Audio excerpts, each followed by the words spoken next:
Prince Harry dropped his royal surname and paperwork when he left the UK with Meghan Markle to set up a new life in the US back in 2020. The first instance of Harry not using his HRH or Mountbatten Windsor titles were in documents for his green travel company. Instead, he referred to himself as Prince Henry Charles Albert David, Duke of Sussex. Harry first relocated to Vancouver Island in Canada in March 2020 with Meghan and their then 11-month-old son Archie. But after the coronavirus pandemic began to break out, the family moved to Los Angeles, California, where they still live today. Harry dropped his royal surname when he set up Travelist, a company that aims to give users a scoring system based on how bad flights they're considering taking will be on the environment. On official documents for the business with Companies House, Harry is listed as an individual person with significant control in the firm. Columnists Richard Kay and Barbara McMahon detailed what the couple have gotten up to since leaving the firm. They write, "All in all, the couple's schedule hardly compares with the daily work of the royals they left behind. So might this indicate they have been busier in their private lives?" However, the pair go on to add sightings of Meghan and Harry in their neighborhood are rare, and that public appearances made by the pair have been sparse. Harry and Meghan found financial independence after leaving the royal fold by signing deals with streaming platforms, Spotify and Netflix.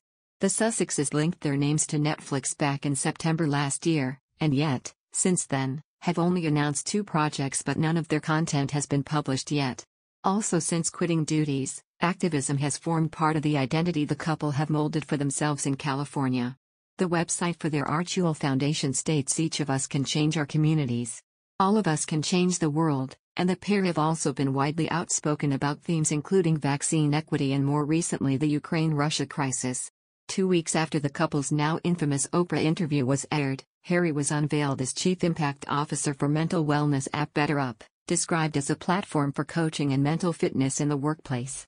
Mental health is a topic Harry has widely spoken about, including in the Me You Can't See an Apple TV Plus documentary series focused on the importance of mental health.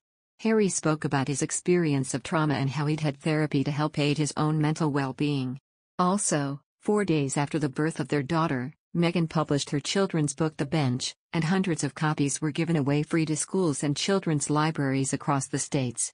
Although it became a New York Times bestseller within a week of release, overall sales of the title are said to be disappointing. Also last summer, Harry announced that he was writing an autobiography, declaring, "I'm writing this not as the prince I was born, sick, but as the man I've become." In February, the couple were awarded the prestigious President's Award that recognizes special achievement and distinguished public service at the NAACP Awards. During their acceptance speech, the Duke discussed the very different upbringings he and his wife experienced growing up, before adding that they both share a commitment to a life of service. He said, "I think it's safe to say that I come from a very different background from my incredible wife, yet our lives were brought together for a reason. We share a commitment to a life of service, a responsibility to combat injustice, and a belief that the most often overlooked are the most important to listen to."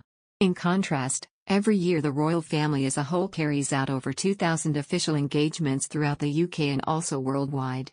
According to the official royal website, working members of the firm support the Queen in her many state and national duties, as well as carrying out important work in the areas of public and charitable service, and helping to strengthen national unity and stability. These duties can include official state responsibilities such as banquets, garden parties, state funerals, or national festivities. The royal family also plays an important role in supporting and encouraging the public and charity sectors. Last year, Princess Anne was named the hardest working royal, followed closely by her brother Prince Charles as the royal family returned to a more normal schedule after COVID. The Princess Royal undertook 387 official engagements in 2021, just 2 ahead of Charles, 73, who carried out 385.